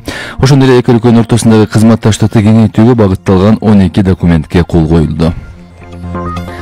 Коомдук жайларда тамактануу түйүндөрүндө транспортто санитардык коопсуздук чаралары күчөтүлдү. Бул туурасында Республикалык чам штабтын кеңешмесинде айтылды. Премьер-министр Кодбек Боронов өлкөнүн бир катар райондорунда жагымсыз эпидемиологиялык абал байкалып жаткандыгын айтып, бет каптагынуу режимин так сактоого чакырды. Штабтын жыйынында өкмөт башчысы саламаттык сактоо министри Сабыржан Абдыкаримовго мамлекеттик сатып алуулар боюнча тийиштүү көзөмөл жүргүзбөгөнү үчүн саламаттык сактоо министрлигинин статс катчысы Казбек Шадыхановго мамлекеттик сатып алуулар боюнча тийиштүү деңгээлде иш алып барбаганы үчүн сөгүш берди. Нокенде рейд учурунда ресторандарда өтүп жаткан той токтотулду. Маалыматка ылайык райондук ички иштер бөлүмү жергиликтүү бийлик өкүлдөрү менен бирге аймактагы базарларды, кафе, ресторандарды, жарандар көп топтолуучу жайларды текшеришти. Санитардык нормаларды сактабай, коомдук жайларда бет кабы жок жүргөндөргө эскертүүлөр берилди. Мындан сырткары 4 коомдук жайга протокол түзүлүп, айыппул салынды. 25 сентябрга карата Чүй областы боюнча 586.664 шайлоочу катталды. Маалыматка ылайык 586.664 шайлоочунун 112.000ден ашыгы шайлоо тилкесин алмаштыруу боюнча арызын жазган. Чүй областы боюнча 406 шайлоо тилкеси бар. Архитектура, курулуш жана турак жай коммуналдык чарба агенттигинин алдындагы департаментинин Ош областтык капиталдык курулуш башкармалыгы мектеп курулушуна тендер өткөрүп жатат. Бул тууралуу мамлекеттик сатып алуулар сайтында маалымдалды. Сатып алуу Ош областынын Өзгөн районуна караштуу Токтогул айылында 225 орундуу мектептин курулушуна жүргүзүлүүдө. Тендердик арыздарды берүүнүн акыркы мөөнөтү 15 октябрь деп айтылат маалыматта. Таиланд коронавируска байланыштуу өзгөчө абалды 31 октябрга чейин узартты. Маалымат караганда бул өзгөчө абалдын 6-чы жолу узартылышты. Буга чейин Таиланд Пхетти 1 октябрдан баштап ачууну пландаган эле, бирок ал дагы кийинкиге жылдырылышы мүмкүн экени айтылган. Москва бийлиги маска режимине көзөмөлдү күчөтүүдө, санитардык коопсуздук эрежелерин сактабагандыгы үчүн буга чейин бир нече ири дүкөндөргө айыппул салынган. Полиция коомдук транспортто дагы рейдтик текшерүүлөрдү жүргүзүп, маска тагынбагандыгы үчүн 5000 рубль айыппул салууда. Бүгүн 30 сентябрга карата коронавирус инфекциясын жуктуруп алгандардын саны 33.511.000ден ашты. Анын ичинен 23 миллиондон көбү айыгып чыкты. 1.004.000ден ашыгы каза болду. Кинорежиссер, актер Тынчтык Абылкасымовдун чек арада тасмасы Россияда өткөн арт кино фестивалында 20 мүнөткө чейинки эң кыска метраждуу мыкты тасма наамын жеңип алды. Кинофестиваль Москва шаарында өтүп 15 фильм катышкан. Буга чейин аталган тасма эл аралык Алин кинофестивалында жеңүүчү болгон. Тасмада коңшу эки өлкөнүн чек арачыларынын туткунуна түшүп калган карыянын жашоосу чагылдырылат. Синоптиктердин бүгүнкү күнгө кирген маалыматы менен таанышып алыңыздар. Бүгүн Чүй областында абанын температурасы 13-18, Таласта 11-16, ал эми Ош Жалал Абад жана Баткен областарында абанын температурасы 19 градуска чейин жогоруласа, Ысык Көл областында 12-17, ал эми Нарында 13-18, бийик тоолуу райондордо 4-9 градуска барабар. Бүгүн Бишкек шаарында жаан жаашы күтүлөт. Батыштан ылдамдыгы секундасына 4-9 метрден айрым учурларда 14 метрге чейин жеткен шамал болуп турат. Абанын температурасы 16-18 градус жогору. Ыраазычылык билдирели. Кесиптешибизге 8 саат 5 мүнөт. Ал эми биз болсо программабызды алда карай улантабыз. Жаңылыктарда айтылган аба ырайы бүгүнкү маалыматтар болду. Биз жана 1-2 күнгө алдыга Чүй, Талас, анан Бишкек шаарын айтып өттүк эле. Жалал Абад, Ош, Баткен областарында дагы 1 октябрда түнкүсүн кээ бир райондордо жаан жаап, тоолуу райондордо кар жаашы күтүлөт экен. Күндүз Жалал Абад областынын тоо этектеринде жаан, тоолуу райондорунда кар. Ош, Жалал Абад областынын тоолуу райондорунда да кар жаашы күтүлүп жатат. 2 октябрда түнкүсүн жаан-чаачын күтүлбөйт. Жогоруда айтылган областтарда күндүз кээ бир райондордо жаан, тоолуу райондордо кар жаашы күтүлөт. 3 октябрда түнкүсүн тоо этектеринде жаан, тоолуу райондордо кар жаашы күтүлөт. 4 октябрда түнкүсүн жаан-чачын болбойт. Күндүз Ош, Жалал Абад областарынын тоолуу райондоруна кар жаашы күтүлөт экен. Андан сырткары Ысык Көл областында дагы 1 октябрда көпчүлүк аймактарда жаан, тоолуу райондордо кар. Нарын областында дагы 1 октябрда жаан жаап, көпчүлүк аймагында тоолуу райондордо кар жаашы күтүлөт дейт. Демек, бүгүнкү маалыматтар боюнча аба ырайы бир топ эле сууктап калган экен.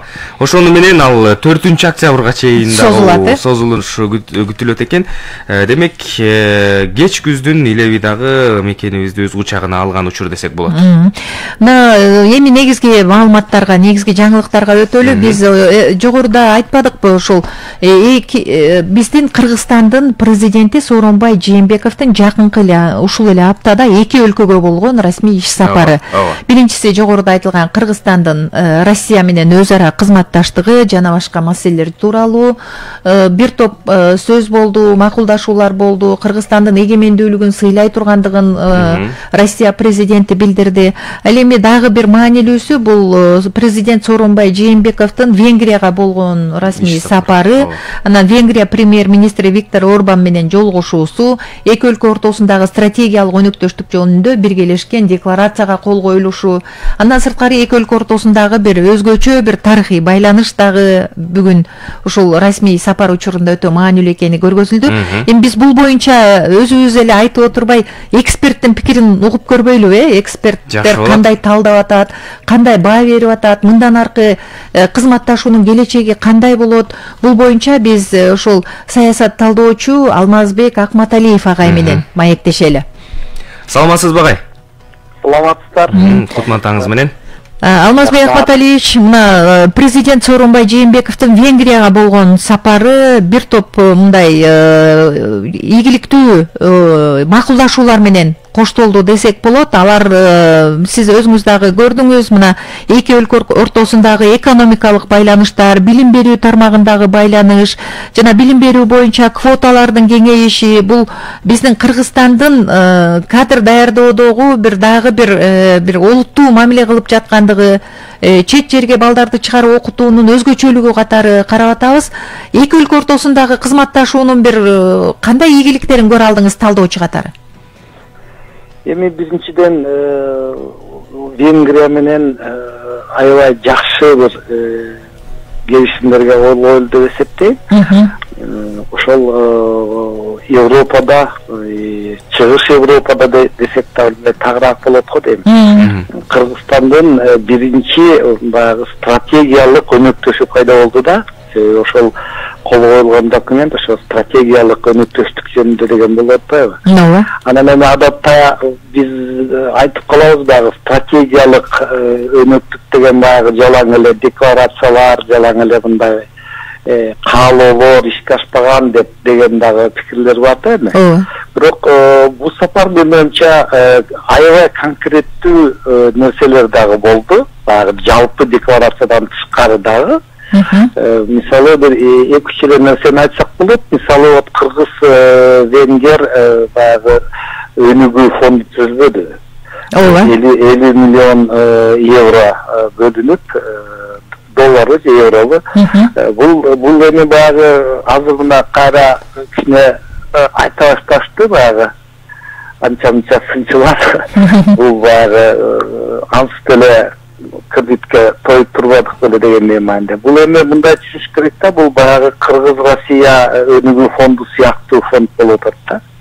Башкача айтканда бул мындай классикалык кредит эмес, баягы процентке берилген. Бул ошол Венгрия өкмөтү 50 миллион долларды бөлүп, атайын фонд түзүлүп, ошол чогуу башкарат ал фондду эки тарап. Анан кийин эки тараптын биргелешкен экономикалык проекттери ошол фонддон каржыланат да. Башкача айтканда венгрлер дагы баягы мындай тобокелчиликке барып атат да, ошол акчаны бөлүп берип. Себеби мындай жакшы проекттер ишке ашпай калса алар дагы мындай жабыркап калышы мүмкүн да. Бул эми жакшы нерсе, албетте 50 миллион мүмкүн анча чоң эмес, бирок премьер-министр Орбандын айткан сөзү жакты. Эгер бат баягы түгөнүп калса ошол фонддогу акчада Венгрия өкмөтү дагы кошконго даяр деген ойду айтты да. Бул аябай жакшы нерсе. Эми маселе ошол фонддогу чоң каражат эми бул деле кандайдыр бир мындай чачыратпай бир кластерге дейсизби, бир багытка тартаса деген эле мындай тилек. Анан экинчи мындай конкреттүү иш, менин оюмча бул да жакшы. Бул бюджеттик негизде бекер ошол Венгриянын жогорку окуу жайларында былтыр эле 75 болчу орун Венгрия өкмөтү бөлүп аткан. Азыр мына быйыл так секирип 150 экесе көбөйдү да. Эми Венгриянын жогорку окуу жайлары бүгүнкү күндө айта кетишибиз керек. Бул ошол Чыгыш Европадагы өтө мындай бир жакшы мындай сапат берген, уже эл арасында дүйнөлүк коомчулукта, Европа коомчулугунда аябай макталып келаткан жогорку окуу жайлары көбөйүп калды да Венгрияда. Менимче биздин студенттер сиз айткандай ошол жака барып жакшы европалык деңгээлдеги билим алып кайтып турушса, менимче бул чоң көмөктө мындай поддержка болот эле да Кыргызстанга. Анан үчүнчү конкреттүү нерсе мына Бишкек Будапешт авиа каттамачылыгына калды окшойт буюрса. Менимче аябай жакшы. Биз ошол Европадагы өзгөчө чыгыш Европадагы өкмөт мамлекеттер менен өтө мындай тыкыз байланышта эми баштадык окшойт. Венгрия мындай биринчи кадам болуш керек деп ойлойм. Эми Венгрияны сиз дагы жана айтып кеттиңиз, бул эми башка жагы да бар да, маданий жагы, тарыхый жагы. Себеби акыркы ошол венгрлер өздөрү карманып келген тарыхый жолу алардыкы, ошол алар дагы ошол мындай көчмөн цивилизациянын бир бөлүгү деп эсептешет өздөрүн.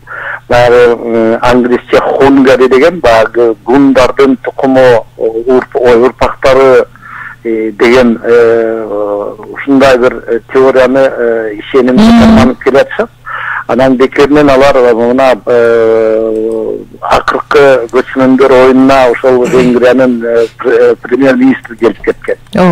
Бул дагы аябай бир чоң мындай белги да, алар өзүн ошол биз тарапта алар биз баягы 840-жылдагы Кыргыз империясын түшсөк, алар ошол бизден көчүп азыркы Татарстан, Башкортостан сыяктуу ошол азыркы Татарстан, Башкортостандын аймагынан көчүп анан Европага чейин берип ошол Гун империясын түзгөн элдин бири да. Ошон үчүн алар дагы өзүн ошондой позициялда алып жүрүшөт да. Бул жагы дагы менимче түрткү болду болуш керек. Эки элдин мындай бир жакындыгы, тарыхый жакындыгы катары. Ооба, себеби анан тили дагы мындай жакындашкан бизге тил. Ошон үчүн муну биздин тарыхчылар өзгөчө Бекболаев деген тарыхчыбыз бар. А киши ошол Атилла, белгилүү айтылуу Атилла ошол өзү венгер болгон, азыркы тил менен айтмакчы да. Ал дагы ошол баягы гундардын империясынын башчысы болуп Европаны мындай ошол көчмөн цивилизациясы басып алган кезде ошол венгрлардын башчысы болуп турган деген тарыхый маалыматтар бар. Ошон үчүн бул жагынан дагы окшоштугубуз бар да. Анан эми келечекте менимче биринчи кадам ташталды. Менимче тереңдейт и бул менимче ушул биздин тышкы саясатыбыздагы бир жакшы бир көрүнүштөрдүн бири. Алмазбек Ахматалиевич, мына тарыхый баягы жакындык боюнча да айтып кетпедиңизби? Бүгүнкү күндө ааламдашуу доору, өлкөлөр, эгемендүү мамлекеттер өз алдынча баягы ошого туруштук берип, дүйнөлүк бир прогрессивдүү кадамдан калбай аракет кылып атат да. Ушундай учурда Кыргызстандын тышкы саясатындагы ушундай бир саясат башка өлкөлөр менен өз ара тең ата карым-катышты түзүү, кызматташтыкты улантуу, ал Азия өлкөлөрүбү, Европа өлкөлөрүбү деги баарына карабай. Ушундай кадам ушул биздин Кыргызстандын дагы ушул дүйнөлүк аренадагы имиджине, аброюна таасирин тийгизеби? Албетте тийгизет. Эми биз тышкы саясатта менин оюмча мындай чоң деле проблема жок. Себеби биз баягы эгемендүү мамлекет катары албетте мындай бир өтө жакын тарыхый мамиле кылып келаткан стратегиялык партнерлорубуз бар.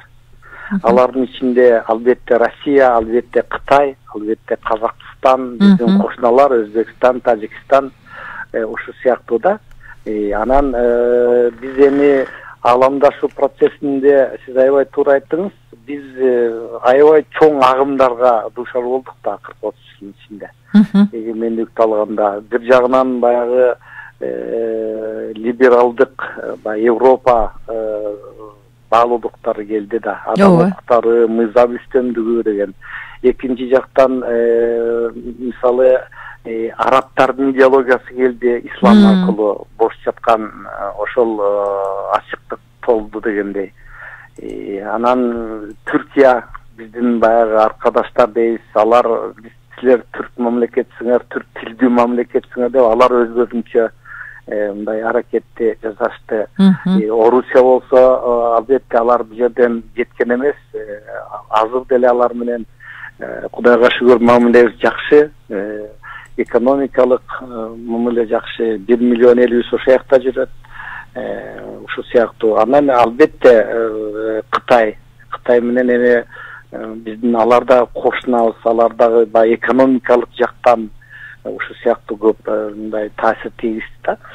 Ошон үчүн бирок эми биз Орусда боло албайбыз, Кытайда боло албайбыз, туурабы? Биз Америкада боло албайбыз дегендей, бирок биздин эң чоң вазипабыз мамлекет катары ошол кыргыз болуп туруп, кыргызстандык болуп туруп, бирок мындай дүйнөлүк мындай заманбап бир улутка айланышыбыз керек да.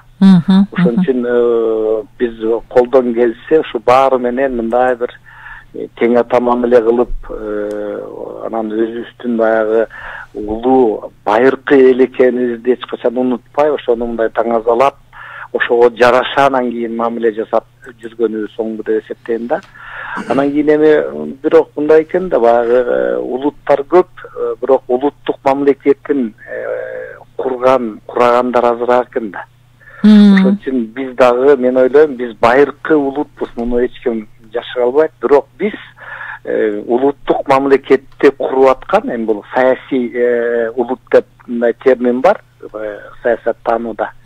Башкача айтканда биз кадыресе улуттан саясий улутка жаңы эле өтүп бараткан улуттардын арасына киребиз да. Себеби биз саясий улут болобуз деп аракет кылганыбызга болгону 30 эле жыл болду. Ошол жерден биз азыр саясий улуу мамлекетти кура албасак, анда биз саясий улутка айланбай калабыз да. Анда бул өтө опурталдуу нерсе. Ошон үчүн тышкы саясатты жүргүзгөндө дагы мындай ошол жагын биз саясий улут экенибизди унутпай жүргөнүбүз оңду деп ойлойм.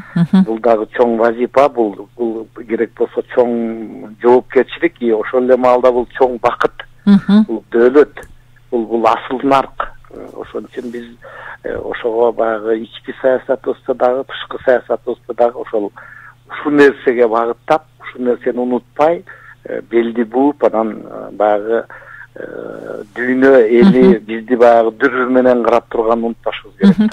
Анан калса канчалаган дүйнө жүзүндө өлкөлөр бизди эгемен мамлекет катары таанып, биз эмне деген дүйнөлүк эл аралык уюмдарга эгемен мамлекет катары мүчө болгондон кийин өзүбүз да барктай билишибиз керек экен. Албетте өзүбүз барктай билишибиз керек. И ошондо барктагандан мурун жоопкерчилик экенин унутпашыбыз керек. Бул жоопкерчилик, себеби биз өз мамлекетибизди кура албасак, бутуна тургуза албасак, анда биздин жанагы дөөлөттөрүбүз, манасыбыз, тилибиз, маданиятыбыз, тарыхыбыз ал өтө опурталдуу болуп калат. Себеби улуттук мисалы тилдердин көп мындай дүйнөдө мисалдар бар, өрнөктөр бар. Улуттук тилдердин, улуттук маданияттын, улуттук үрп-адат салттардын эң чоң, эң эффективдүү, эң натыйжалуу кепилдиги бул улуттук мамлекет экен. Ошон үчүн улуттук мамлекетти түзүп алгандан кийин ошолор жоголбойт, сиңип кетпейт башка маданияттарга деген кандайдыр бир мындай бир мамлекеттик кепилдик пайда болот экен да. Кыргызстан ошого жеттик, Кудайга шүгүр. Мен ошол эгемендик алгандан кийин мен ишенем, кыргыз тили албетте кыйын сыноолордон өтүшү мүмкүн, бирок эч качан жоголбойт, себеби мамлекетибиз бар. Мамлекет турганда, мамлекеттик улуттук мамлекет тургандан кийин улуттук тил болот, улуттук маданият болот. Алар мамлекеттин камкордугуна алынат, манасыбыз жоголбойт, Кудайга шүгүр. Бирок биз ошол мамлекеттүүлүктү чыңдашыбыз керек ар качан. Тышкы саясаттагы, биздин тышкы саясатыбыздагы ошол мамлекеттүүлүктү көз караш менен жасалыш керек. Тышкы саясат бул биздин ошол улуттук мамлекетти түзүүдөгү куроодогу кандайдыр бир ыкма болуш керек. Биз ошол мамлекеттерге дагы өзүбүздү мындай жакшы көрсөтүп, мындай достойно көрсөтүп, орусча айтмакчы, ошолор менен бир ала кагылып, анан максатыбыз улуттук мамлекетти бутуна тургузуу, өнүктүрүү, өстүрүү. Менин оюмча ушундай көз караш болсо жакшы болот эле. Рахмат сизге. Урматтуу угармандар, биз менен байланышта болгон саясат талдоочу Алмазбек Акматалиев болду. Чыңгыз ушул тышкы саясаттагы деги эле эгемендүү мамлекеттин тышкы дүйнөлүк аренадагы орду жөнүндө абдан бир түшүнүктүү кылып айтып берди окшойт, Аябай жакшы нерсе айтып берди. Анан албетте Кыргыздын өзүнүн баалуулуктары дагы ошол тышкы саясатта дагы роль ойной тургандыгын баса белгиледи. Бул жаатта, бул жерде дагы мына ошол биздин президенттин баягы расмий иш сапарында дагы бир жакшы нерсе болду. Бул Будапешт шаарындагы бакчалардын бирине залкар жазуучу Чыңгыз Айтматовдун ысымы берилди. Бул дагы Кыргыздын баягы даңазасын арттырып дүйнөгө таанытып турган инсан да. Демек, Чыңгыз атабыздын атындагы кыргыз баалуулуктарынын катарында көрсөк болот. Жана ал Будапешт шаарында аталып турганы бул Кыргызды таанытып турган дагы Европанын чоң бир борборунда. Дагы ошол жогоруда дагы учкай айтылды, Кыргыз-Венгер өнүктүрүү фонду түзүлүп атпайбы? Бул дагы постпандемиялык мезгилде, ошо пандемия учурунда өлкөдөгү чакан жана орто бизнести өнүктүрүүгө бир топ мындай салымын кошот деген максат коюлуп атат да. Бул да кайсы бир деңгээлде биздин Кыргызстандын, жана биз айтып атпайбызбы, көптөгөн ишкерлер жумушсуз калды, анан туризм тармагы аксады деп. Ошол нерсени мындай андан ары өнүктүрүп кетүүгө, кайсы бир ишкерлерибиздин катмарын колдоого багытталган бир фонд болот окшойт. Анткени ал фонддун келечеги кандай болот, кантип иштейт, иштетүү механизмдери кандай, Алмазбек агай жакшылап түшүндүрүп бербедиби? Анан президент Сооронбай Жээнбеков ошол Венгриянын премьер-министри Виктор Орбандын чакыруусу боюнча барды да Венгрияга. Президент ошол Виктор Орбанды Кыргызстанга дагы мамлекеттик визит менен келип кетиңиз деп чакырыптыр. Бул дагы эки өлкөдөгү өз ара кызматташууну бир жаңы тепкичке көтөрүүгө, башталган ишти андан ары өркүндөтүүгө дагы шарт түзөт болуш керек. Албетте, бул дагы жакшы самаалык дейли. Мындан аркы ушул кол коюлган келишимдер же болбосо дагы алып бара турган иш алакалары бир ийгиликтүү жүрсө деген ойду айткыбыз келет. Анан Facebook'тон көрүүчүбүз жазган экен талайжа. Салкынай Сатарова жазыптыр. Саламатсыздарбы дейт. Ошол 50 миллион долларды туура колдонсок жакшы болмок дейт. Биздин бийликтегилер чет жактан алган акчаларды кайда жумшаганы белгисиз. Кыскасы Кыргызстандын келечеги үчүн керектелсе эле болду деп билдирүүсүн. Абдан жакшы каалоо тилек экен. Албетте баягы биздин Кыргызстанга келген кандай акча каражаты болсо дагы ал туура максатта жумшалып, анан ал көзөмөл мындай бир кандай десем, катуу көзөмөлдө болушу өтө зарыл экендигин бизде өткөн окуялар деле көрсөтпөдүбү? Канчалаган инвестиция, канчалаган оңдоп түзөө иштерине келген акчалар самандай сапырылып каяка жумшалып кеткендиги билинбей, жоопкер адамдар азыр кайда экени бардыгыбызга белгилүү. Анан дагы бир биздин Facebook пайдалануучу жана пенсия боюнча да пикирин айтып атат да. Көп айлыктуу жумуш ашпай жатат дейт. Көп айлык алсаңар пенсияга көбүрөөк кошулат деп атпайбызбы? Азыр аз айлыктууда жумуш табылбай жатат. Ушул жашоого араң чыдап атабыз. Эптеп жан багыш керек да дейт да. Негизи ошол өкмөт дагы, бийлик бутактары дагы мына өкмөттүн соңку жыйындарын баарын биз карап отурбайбызбы? Ушул эл турмушун жакшыртуу, аз камсыз болгон калктын аялуу катмарларын, көп балалуу үй бүлөлөрдү, майып балдарды, майып биздин жарандарды, пенсия курагындагы аз камсыз болгон ата апаларды колдоо багытында аракет көрөлү деген бардык бир программалар, стратегиялык бир багыттар аныкталып атат. Бирок ал канчалык ишке ашат, аны ишке ашырууда кемчилик кетирбей баары эле ойдогудай иштеп берип атабы, ошол берилген тапшырманы аткарып атабы деген да маселе болуп атат да. Бул боюнча дагы жаңы келе жаткан парламент талапкерлер бир топ убадаларды берип атат. Керек болсо асмандагы айды, жылдызды алып бере тургандай убадалар кетип атат. Эми биз алардын дагы потенциалын, алардын аракетин, канчага эмнеге жөндөмдүү экендигин дагы көрөбүз, Кудай буйрса. Баягы бир көпүрөнү оңдоп, же болбосо бир айылдын экинчи айылга кеткен жолун оңдоп коюу менен маселе чечилбейт.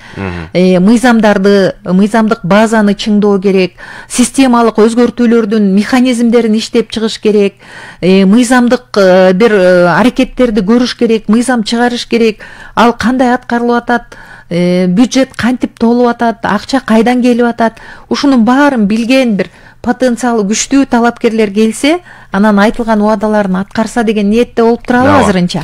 Анан дагы биз жалпы биздин мекендештерге, шайлоочуларга кайрылгыбыз келет. Албетте, азыркы кезде добуш сатып алуу сыяктуу маселелер күчүндө турган учурда сиздерге дагы кайрылуу жасайлы. Себеби добушуңуздарды сатпаңыздар. Айрым аймактарда ушундай сөз жүрүп аткан экен. Кайсыл партия көбүрөөк акча берсе, ошол партияны шайлай берем дегенчи. Андай чологой, андай бир баягы келечексиз бүдөмүк ойго барып такалбаңыздар. Себеби сиздер ошол шайлоо менен келечекти, Кыргызстандын келечегин чечип атканыңыздарды унутпаңыздар. Мына ушундай нааразычылыктар жаралбаш үчүн баягы пенсия аз, айлык маяны аз, жашоо начар деп баягы даттануулар болбош үчүн биз ушундай тандоого келгенде өзүбүздүн жоопкерчилигибизди көргөзүп коюу өтө бир кажет нерсе деп белгилейбиз келет. Анан албетте ошол баягы сиздер берген добуш аркылуу көп нерсе чечилерин эсиңиздерден чыгарбаңыздар. Урматтуу угармандар, албетте коомдук, саясий, социалдык, экономикалык, маданий турмушунда өлкөнүн өтө көп жаңылыктар, маалыматтар бар. Анан албетте жакшы маалыматтар маанайды көтөрөт. Ошон үчүн жакшы маалыматтар көп болсун, жакшы жаңылыктар көп болсун, элибиздин келечеги, мамлекеттин бүтүндүгү деген аракеттер мындан ары дагы жигердүү улана берсин деген ниетте биз бүгүнкү таңкы бурулушту жыйынтыктайт окшойбуз, Чыңгыз. Убакытта келди. Эми айтылган маалыматтар, берилген кеңештер мунун баардыгы тең сиздердин пайдаңыздарга жарап берсе, биздин программа өз максатына жетти деген жакшы бир кубанычтуу ойдо калабыз. Дайыма биз менен бирге болуңуздар, таңкы бурулушту дайыма угуңуздар. Жана маселелер болсо, сунуштар болсо, сиздер айта турган дагы көйгөйлөр болсо, албетте биздин байланышуу телефондорубуз жана Facebook'тагы жазууга мүмкүнчүлүк бере турган түз эфирибиз дагы бар. Ушул багытта дагы өзүңүздөрдүн ой пикириңиздерди калтырып коюп турсаңыздар болот. 39 21 90 0502 39 21 90 урматтуу угармандар, сиздер саат 7-ден 8:30га чейин биз менен байланышка чыгып түз эфир учурунда биз менен баарлашуу мүмкүнчүлүгүңүздөр бар. Ал эми биз сиздер менен коштошобуз. Студияда Чыңгыз Рыскелдиев жана Таалайгүл Чабдарова иштедик. Жана ошондой эле бизди техникалык жактан тейлеген режиссерубуз Айда Исмаилова жана Азиз Чокморов болду. Күнүңүздөр көңүлдүү улансын дейли. Кайрадан эфирден жолугушканга чейин саламатта болуңуздар.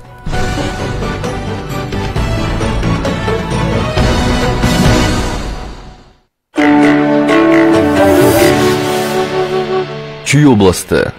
Административдик борбору Бишкек шаары. Аянты 20 200 чарчы километр. Калкы